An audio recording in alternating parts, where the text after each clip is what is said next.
Hey guys, welcome back to the channel. In this tech tutorial video, we're going to show you how you can block the installation of unwanted add-ons in the Pale Moon browser. For example, if there are websites you visit and these websites keep asking you if you'd like to give them the permission to install add-ons here on Pale Moon browser. So this is how you can disable and block this feature entirely.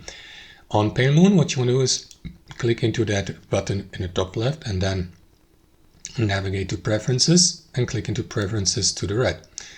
Next, guys, click into the Security tab, and here you can select, for example, these two options that Pale Moon may warn you when sites try to install these add-ons. So make sure that you enable this feature by clicking into that checkbox, and below you can also adjust the security level for these add-ons. It will be set to medium on default, so you can click into the drop-down menu and choose, for example, block all add-ons by selecting this option, or you can disable this feature. It's up to you. And that's how you do it, guys. Don't forget to click into OK to save these changes, and that's how you block these add-on installations on Pale Moon browser. Thanks for watching. Hope you enjoyed it, got some real value from it, and we'll see you next time on our channel.